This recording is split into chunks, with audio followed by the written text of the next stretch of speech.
Of course.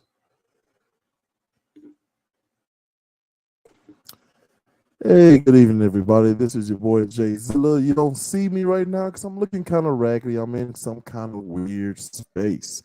But I had a wonderful talk with one Cal Robertson. And this is a clip. There will be a 2-part episode next Tuesday and Thursday. That's right, folks. What the FRAP is moving to Tuesday and Thursday. We're going to keep with our Monday shows till about July before I unveil a brand new show, a brand new host, and same time on Monday. So bear with me for that. Here is a clip from the show. Enjoy. You're advocating for them. You know, of all these other causes, you're advocating for them. Another story. But they ended with, what if you find out that person is not innocent? What if you find out that they're guilty? And I've had a similar type of detachment over time from being just a one-issue advocate to coming to really connect with all people who are going through that experience, because no one wants to be in it. No one volunteers to go to prison and stays there.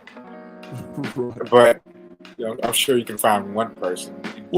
Besides Kanye West, right?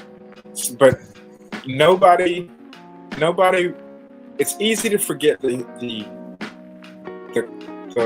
oneness of which we're all an expression.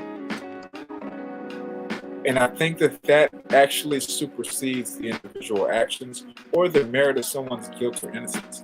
I'm one of those people. I've had the experience of being incarcerated rightfully and wrongfully.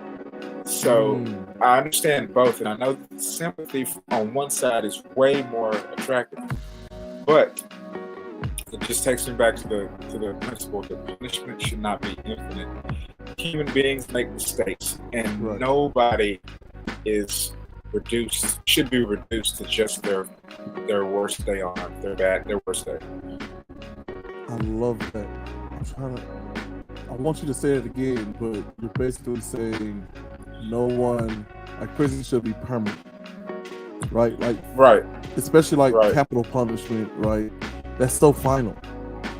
We've absolutely in this country alone put people to death who are absolutely innocent. Which falls into your three categories, right? The difficulties in discussing prison reform, real true change. I believe you said, like, there's some dangerous people, right? But there are also some innocent people, and then there are the people in between who are just mixed in with them.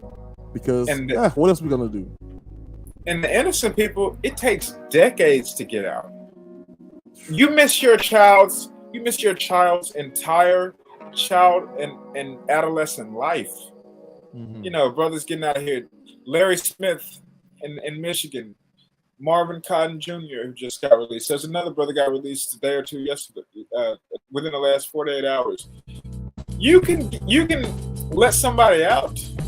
You cannot undo what you did to them for 20-some years. You cannot confine their body like that and trap them in the middle of people who really are live and dangerous with an entire community of other people to victimize, and expect them to get out and be ready to parent or ready to go get a job or ready to even do probation. If they're paroled out. And there has to be, until we wake up and recognize how we've used incarceration as a country, we at least have to begin to empathize with people who are there right now. There's a lot of social justice movements that I've been associated with, been a part of, and they often, until I get there, have no connection to this part of it, to the experience of incarceration, which is the broadest reach and effect of racism. And historically, you won't find many families who are not touched by it in some way. And once it has you, it has you for life. It has generational impacts, with your children being way more likely to go to prison. So I don't think you can talk about racism effectively without talking about incarceration. I think you probably can talk about incarceration without talking about racism, to clarify some of what I was saying earlier. But respecting, loving other human beings, or just caring, just caring goes a long way, and we need more people to start. And for people who don't understand that connection, I pity them. But for people who do, I need you to know there are a world of people out there who need your help and who need a hand or need someone to answer the phone. And I appreciate you for using your platform to help me amplify that message. Absolutely. We have much work to do. And I want people to be okay with, like, well, yeah.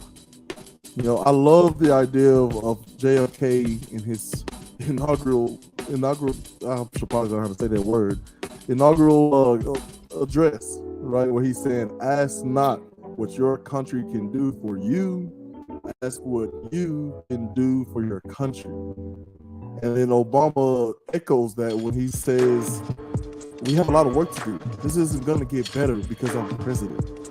Like, that's a bold thing to say right off the bat. Because it's all about, what are you going to do? What are you going to do? Here are my promises. I promise, I got you. Like, how do you know? You've never been president of the United States of America. How do you know? You don't even know the full limitations and breadth of your job. But you're making me all these promises? How do you know? And so the idea that I need Americans to know that there's something wrong with one child going hungry with food security, one child being homeless, one child who has to see their family ripped apart because that black guy kind of looks like this black guy, or that white gentleman looks kind of like this white gentleman, because it happens on both sides, but it's just disproportionate to people who look like you and me. And that's what we're talking about here. Agreed. This is definitely a disproportionate outcome, but that's something that, and this is why it should be the easiest bipartisan draw once awareness is raised, because it's not hard to imagine your child there, but it affects everybody. There's communities where people from South America living in the States are very disproportionately impacted.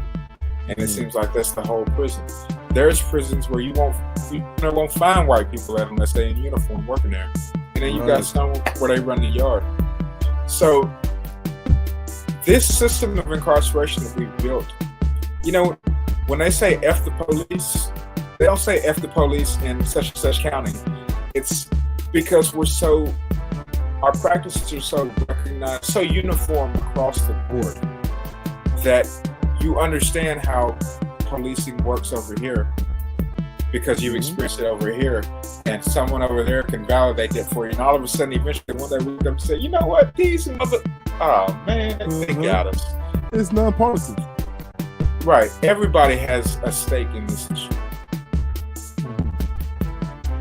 So that's funny. Because I'm a fan of, TV and movies and music of all genres. One of the things that I grew to love was a show called Friends. Are you familiar with Friends? Yeah. Right. So on this show, I'm trying not to mess up this line, I swear to you. So hold on, this might be some cut space. I'm just going to sit and think for a minute. Sorry, audience. This morning, a violent weather outbreak bringing tornadoes to Florida's Atlantic coast. Now to that urgent and massive manhunt after that deadly mass shooting near Houston. The youngest victim just 8 years old. Police say the suspect. International High School of New Orleans is making quite an impression on the college ambition. Dennis Barnes has gone into 125 colleges and universities. He's also earned millions in scholarships. As for how he did it,